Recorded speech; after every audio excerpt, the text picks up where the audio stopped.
តកតងនឹងរឿងអាមេរិកសម្រុកវាយប្រហារតាមអាកាសលើអ៊ីរ៉ង់ក្រោយលោកត្រាំប្រកាសហែកចោលបទជប់បាញ់តើហើយបងប្អូនសង្គ្រាមអាមេរិកនិងអ៊ីរ៉ង់នេះគឺវាហៅអត់លឺទៀតទេព្រោះអីចាប់ហើយអាមេរិកចាប់ផ្ដើមប្លង់ដាក់គ្រប់ទីកន្លែងគឺនៅអ៊ីរ៉ង់ហើយអ៊ីរ៉ង់ក៏ប្លង់ដាក់សម្ព័ន្ធមិត្តអាមេរិកប្រសាចច្រកហមូសនេះក៏កំពុងរងកាត់ឆ្លងរងព្យុះមៀដែរមិនដឹងថាកប៉ាល់ដឹកប្រេងហ្នឹងត្រូវគេបាញ់ខ្លះអីខ្លះអញ្ចឹងប្រេងសាំងវានឹងអាក់ខានមួយរយៈធំទៀតហើយត្រៀមខ្លួនចាស់បងប្អូនរឿងនេះគឺអត់ថយក្រោយទេហើយអាមេរិកលោកត្រាំគាត់ថាគាត់អាចចរចាជាមួយពួកអ៊ីរ៉ង់បានទេព្រោះអ្នកទាំងអស់នេះមានជំងឺសរសៃប្រសាទបាទប៉ុន្តែខ្ញុំប្លែកដែរលោកត្រាំពេលខ្លះគាត់និយាយថាសង្គ្រាមនៅអ៊ីរ៉ង់ហ្នឹងដូចជាចប់បាត់ទៅហើយរឿងថាគាត់ចប់ហ្នឹងគាត់ថាអាមេរិកដូចកំទេចប្រព័ន្ធការពារអាកាសការពារស្អីអីរបស់អ៊ីរ៉ង់ហ្នឹងដល់ដីរៀបដល់ដីអស់ហើយខ្ទេចខ្ទីអស់ហើយអ៊ីរ៉ង់គ្មានជំរឿសអីផ្សេងទៀតទេក៏ប៉ុន្តែឥឡូវនេះនៅតែអ៊ីរ៉ង់អាចអីអញ្ចឹងបានបាញ់អីចឹងបានទៀតអញ្ចឹងលោកត្រាំគាត់ក៏ពំតណោតខ្លួនឯងធ្វើឲ្យប្រជាពលរដ្ឋមួយចំនួនគិតថាគាត់ចិត្តថាខ្ទេចខ្ទីឃើញតែអ៊ីរ៉ង់បាញ់មកវិញបានទៀតប៉ុន្តែជាការពិតអ៊ីរ៉ង់បាត់បង់ដែនអាកាសអស់ហើយគឺយន្តហោះអាមេរិកកំទេចខ្ទេចខ្ទីអស់ហើយឥឡូវនៅតែមួយទៀតទេដែលអាមេរិកអាចនឹងចាត់ការអ៊ីរ៉ង់គឺកំទេចរោងចក្រផលិតអគ្គិសនីទៅដល់រឿងហ្នឹងអ៊ីរ៉ង់ចាប់ហើយអស់មានអីទៅមុខទៀតហើយបរមាណូរបស់អ៊ីរ៉ង់បើមានអាចនឹងថាអាមេរិកធ្លាប់កំទេចរោងចក្រផលិតបរមាណូអស់3កន្លែងដែរតែបើសិនជាមានឧទាហរណ៍បើអ៊ីរ៉ង់ហ៊ានប្រើធរក្តៅដោយបាញ់អាវុធបរមាណូតែមួយគ្រាប់អ៊ីរ៉ង់នឹងទៅជាផេះផង់ដែរដូច្នេះមិនមានសង្គ្រាមបរមាណូនឹងកើតឡើងទេតែមានតែអ៊ីរ៉ង់កាន់តែទ្រាំខ្លួនកាន់តែខ្លាំងតទៅទៀតហើយសង្គ្រាមនេះវាមិនទាន់ចប់ទេដរាបណាការបោះឆ្នោតទម្លាក់ប្រធានាធិបតីសហរដ្ឋអាមេរិកក្នុងខែវិច្ឆិកានេះអត់ទាន់មកដល់ហើយនឹងការបោះឆ្នោតឆ្នាំ2028បោះឆ្នោតជ្រើសរើសប្រធានាធិបតីថ្មីមិនទាន់ចូលមកដល់ទេនោះបាទខ្មែរនៅអាមេរិកនៅតែបន្តប្រតិកម្មប្រឆាំងទៅនឹងស្ត្រីខ្មែរម្នាក់លក់ផលិតផលអនឡាញរឿងថាស្រីខ្មែរនៅអាមេរិកសម្រស់មិនបានបើទោះបីជាម្ចាស់កណនី Facebook អនឡាញនឹងសុំទោសហើយក្តីបងប្អូនរឿងនេះមិនមែនរឿងទូចទេខ្ញុំឃើញស្ត្រីម្នាក់ដែលជាម្ចាស់កណនី Facebook មួយឈ្មោះថា Angela USA Brands គឺគាត់ឡើងមកធ្វើវីដេអូឃ្លីបមួយម្សិលមិញបង្ហោះសារដែលគាត់បង្ហោះនេះគឺជាសារមួយដ៏ផ្ដេសផ្ដាស់បំផុតដែលខ្ញុំគិតថាមនុស្សវ័យគាត់អាចនឹងអាយុជាង20អាចដល់30ហើយមើលវ័យគាត់មិនគួរណាផ្ដេសផ្ដាស់ដូចនេះសោះហើយរឿងនេះគឺជារឿងកំហុសមួយដែលមិនមែនជាកំហុសតូចតាចទេជាកំហុសដ៏ធំហើយជាជំងឺនៅក្នុងសង្គមខ្មែរមិនមែនសម្រាប់តែស្ត្រីដែលជា Angela USA Brands ហ្នឹងទេគាត់ឈ្មោះ Angela ដឹងគាត់និយាយថាម៉េចទេបងប្អូននៅក្នុងវីដេអូគាត់ថាចេះគាត់ថាមានអតិថិជនសួរគាត់ថាខ្មែរនៅអាមេរិកស្អាតអត់នឹងគាត់ឆ្លើយថាម៉េចទេសម្រាប់ខ្ញុំណាខ្មែរនៅអាមេរិកអាក្រក់ណាស់ហើយគាត់សើចឡើងរយះមាត់គាត់ថាអាក្រក់ណាស់ហើយសើចហះចឹងហ្មងអូយខ្ញុំស្ដាប់ទៅខ្ញុំចង់កាំងបេះដូងចង់កាំងបេះដូងអំពីភាពអសិលធម៌ភាពខ្វះគុណធម៌របស់មនុស្សខ្មែរយើងណាហើយគាត់ថាអញ្ចេះទៀត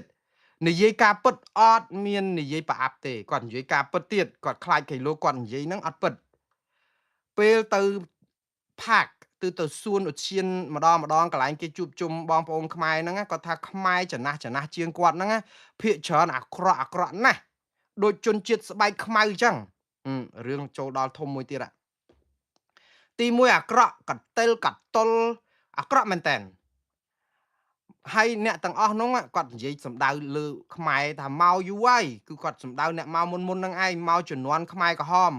អត់មានកាត់សបុលយួនសបុលចិនអីទេគឺខ្មែរសុទ្ធហ្មងគឺអាក្រក់ចឹងអត់ស្អាតទេខ្មែរជំនាន់ក្រោយដូចគាត់អញ្ចេះមានកាត់យួនកាត់ចិនអីចេះបានស្អាត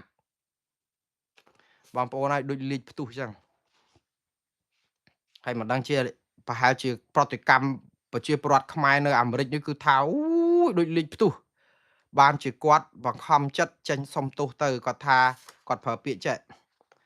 គាត់ថាឲ្យគាត់សុំទោសគាត់មិនមែនត្រូវឥតខ្ចោះទេគាត់និយាយក៏មានខុសអីចឹងដែរគាត់សុំទោសគាត់អឺ គាត់ថាខ្មែរយើងស្រីខ្មែរនៅអាមេរិកស្អាតទេតែគាត់និយាយនឹងក៏បានគិតបានពិចារណាអីបងប្អូនគាត់ក្រុមគ្រួសារគាត់មករករឿងគាត់ដែរមិនមែនតែបងប្អូនអ្នកសាច់ញាតិខាងក្រៅទេអញ្ចឹងគាត់សុំទោសអនុគ្រោះទោសឲ្យគាត់ម្ដងទៅព្រោះគាត់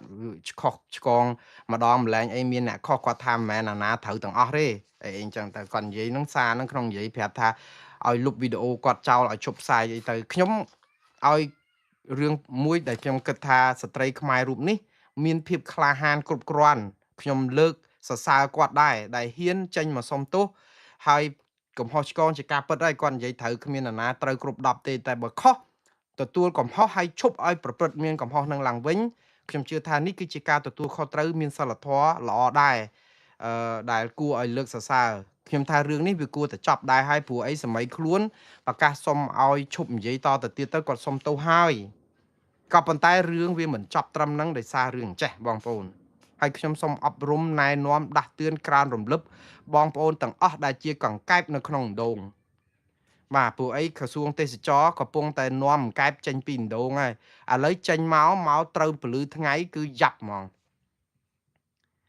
ការដែលមិនត្រូវធ្វើរឿងពីរយ៉ាងហើយដែលជាសិលធម៌សុជីវធម៌មិនមែនសម្រាប់តែសាសខ្មែរសម្រាប់តែសាសបរទេសទេបងប្អូនប្រហែលជារស់នៅស៊ាំស្រុកខ្មែរយូរពេកស៊ាំនឹងវប្បធម៌លៀបពណ៌ពៀលាអាវ៉ាសាយបាតផ្សាជេបតិចអាមឹងងើបមួយវាយមួយអ្នកណាធ្វើអីក៏បានអត់មានអ្នកណាមករករឿងយើងអីបានព្រោះយើងធ្វើការផ្សព្វផ្សាយអនឡាញហ្នឹងគឺគ្មាននរណាគេរករឿងអីយើងទេកុំឲ្យតែរឿងនយោបាយរិះគន់គណៈបកកាន់អំណាចទៅគឺយើងរួចខ្លួនបើរិះគន់គណៈបកប្រឆាំងទៀតរត់តាជេបន្តិចប្រាសាអីក៏បានដែរអាហ្នឹងទម្លាប់ខ្មែរយល់ជាទូទៅប៉ុន្តែទម្លាប់ដ៏ថោកទាបមួយខ្ញុំនិយាយសុំទោសធ្ងន់បន្តិចណាព្រោះបើអត់ធ្ងន់ទេបងប្អូនអត់រៀនចាលទេទម្លាប់ដ៏ថោកទាបមួយរបស់ប្រជាពលរដ្ឋខ្មែរមួយចំនួនខ្ញុំនិយាយតែខ្មែរមួយចំនួនណាខ្ញុំឌៀលចឹងតែម្ដងគឺខ្មែរមួយចំនួនថោកទាបណាស់ទី1ឲ្យតែដាក់គូតប៉ុកនៅកន្លែងណានិយាយដើមគេវាយប្រហាររឿងភាពអាក្រក់ភាពសម្បុរពណ៌រើសអើងពូជសាសន៍ខ្ទើយភេទទី3ទី4រិះគន់គេសពបែបយ៉ាងហើយរឿងទាំងអស់នេះមិនមែនជារឿងកើតឡើងដោយសារមនុស្សមួយក្រុមណានោះទេគឺកើតឡើងដោយជំងឺហើយនឹងគេហៅទម្លាប់ធំជាងច្បាប់នៅប្រទេសកម្ពុជាហ្នឹងឲ្យតែឡើងក៏ប្លែងឡើងអីនៅក្នុងវេទិកាអីហ្នឹងគឺយើងមាក់ងាយគេយើងយកការអាក្រក់របស់ជនដទៃយកមកបង្អាប់ដើម្បីបានជារឿងកំ pl ែងជារឿងអី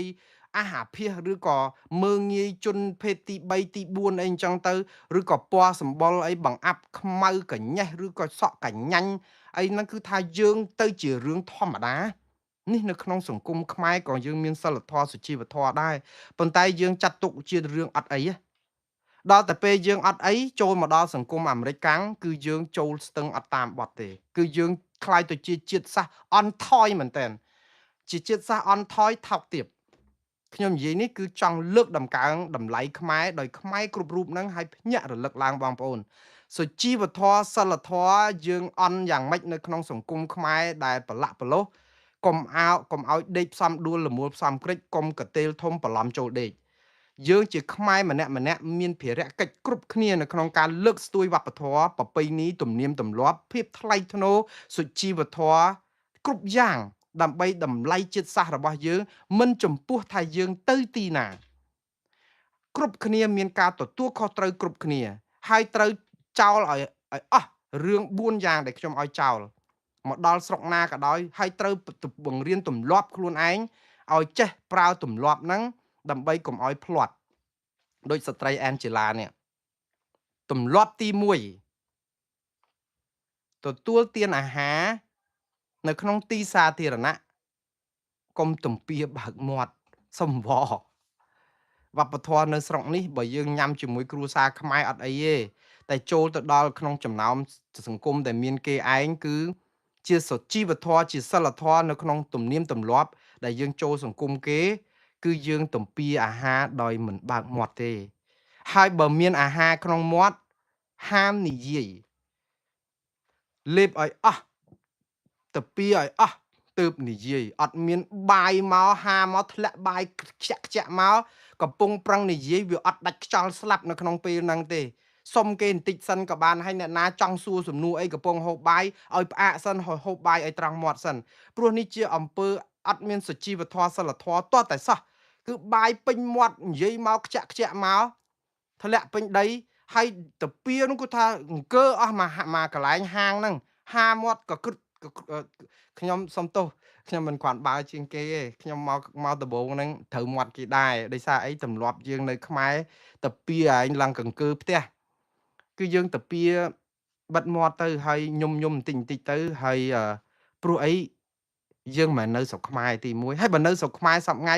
ជាមួយមន្ត្រីរាជការអ្នកធំអីគេក៏យើងធ្វើអញ្ចឹងក៏អន់ចរិតខ្លួនឯងជាសុជីវធម៌ទេបងប្អូនទី1តំពីអាហារបិទមាត់ទី2ពេលហាស្ដីកុំដាក់បាយពេញមាត់ហើយនៅតាពៀគ្រប់ចឹងសុំឲ្យញ៉ាំឲ្យអស់លេបឲ្យអស់សឹមនិយាយអាហ្នឹងខ្ញុំសុំអង្វរបងប្អូនណាខ្ញុំមិនគ្រាន់បើជាងបងប្អូនទេខ្ញុំក៏រៀនសូត្រដែរប៉ុន្តែបើចេះដឹងអញ្ចឹងជួយប្រាប់គ្នាទី2ហាមនិយាយរើសអើងភេទឈប់បានឈប់ទៅបងប្អូនណាគេខ្ទើយគេភេទទី3ភេទទី4ញ៉ែងញងសម្ដីកុំធ្វើស្អីណាធ្វើសំលេងយើងទៅបង្អាប់មាក់ងាយអីបានហើយខ្ញុំសុំអង្វរបិណ្ឌបាត់កន្លែងហ្នឹងវាអត់បានលើកតម្លៃយើងអាចនិយាយដើម្បីលេងសើចសប្បាយជាមិត្តភ័ក្តិជាក្រុមអីដូចយើងគេធ្វើកំ pl ែងអីនៅលើអនឡាញអីប៉ុន្តែឈប់បានឈប់ទៅឈប់ពីពេលហ្នឹងទៅព្រោះនេះបង្ហាញពីភាពអន់ថយនៃវប្បធម៌អរិយធម៌សិលធម៌និងសុជីវធម៌របស់ជាតិសាសន៍យើងណាស់ព្រោះគេស្ដាប់មកហ្នឹងថាយើងនឹងគឺដើរអត់ទាន់គេទេតែយើងដើរអត់ទាន់សំបីតែសិលធម៌សុជីវធម៌យើងមិនដឹងទៅរកអីអួតគេទេបងប្អូនវាពិបាកណាស់អាហ្នឹងរឿងមួយកុំថានេះភេទទី3ភេទទី4ភេទទីប្រមាណក៏ភេទចោះព្រោះនៅស្រុកណាក៏ដូចស្រុកណាគេអត់រើសអើងភេទហ្នឹងទេគឺគេលើកដំកើងហើយជាសិទ្ធិសេរីភាពរបស់ប្រជាពលរដ្ឋកុំឲ្យគ្នាមានអារម្មណ៍បាក់ទឹកចិត្តមានអារម្មណ៍ថាកើតមកភេទនេះមិនមែនជាការជ្រើសរើសទេណាបងប្អូនគ្នាដែលកើតមកភេទទី3ឧទាហរណ៍ជាធម្មជាតិកើតមកពីកំណើតមកអញ្ចឹងឲ្យបងប្អូនមករើសអើងមកមាក់ងាយមកពេបជ្រាយលេងសើចក៏ប្លែងសបាយគ្នាបាក់ទឹកចិត្តណាបងប្អូនឲ្យយល់រឿងហ្នឹង